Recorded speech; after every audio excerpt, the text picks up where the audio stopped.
കോട്ടയം ആലപ്പുഴ പാതയിലെ ജലഗതാഗതം പൂർണ്ണമായി തടസ്സപ്പെട്ടു. പോളശല്യം രൂക്ഷമായതിനെ തുടർന്ന് ജലഗതാഗത വകുപ്പ് ബോട്ട് സർവീസുകൾ പൂർണ്ണമായി നിർത്തിവെച്ചു. പോളയിൽ കുടുങ്ങി കഴിഞ്ഞ ദിവസം 10 മണിക്കൂറാണ് ബോട്ട് സർവീസ് തടസ്സപ്പെട്ടത്. വേനൽ കടുത്തതോടെ പോളശല്യം അതിരൂക്ഷമാണ്.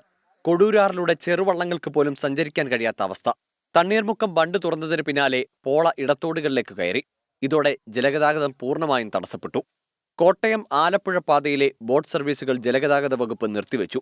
ഇതോടെ യാത്രക്കാർ ദുരിതത്തിലായി. ഉച്ചയ്ക്ക് 1 മണിയുടെ ബോട്ടുണ്ടെന്ന് പറഞ്ഞാണ് വന്നത്. ഞങ്ങൾ മെഡിക്കൽ കോളേജ് ഹോസ്പിറ്റലിൽ വന്നതാണ് കോട്ടയത്ത്. ഇവിടെ വന്നപ്പോൾ പോളെല്ലാം കൂടെ നിറഞ്ഞിടങ്ങുന്ന സാഹചര്യത്തിൽ ബോട്ടില്ല. ഞങ്ങളങ്ങ് തിരിച്ചു പോവുകയാണ്. എങ്ങനെയെങ്കിലും മാറ്റി അത് കറക്റ്റായിട്ട് ആ ബോട്ട് വിടാനുള്ള ഒരു സിറ്റുവേഷൻ ഉണ്ടാക്കണമെന്ന് നമ്മൾ ജലഗതാഗതം തടസ്സപ്പെട്ടതോടെ കാർഷിക മേഖലയ്ക്കും തിരിച്ചടിയായി. കഴിഞ്ഞ ദിവസം ആലപ്പുഴയിൽ നിന്നെത്തിയ സർവീസ് ബോട്ട് 10 മണിക്കൂറോളം പോളയിൽ കുടുങ്ങി. ഇതിന് പിന്നാലെ 3 സർവീസുകൾ നിർത്തിവെച്ചിരുന്നു. പ്രശ്നപരിഹാരത്തിനായി പലതവണ ആവശ്യപ്പെട്ടെങ്കിലും യാതൊരു നടപടിയും ഉണ്ടായിട്ടില്ല. 24 കോട്ടയം.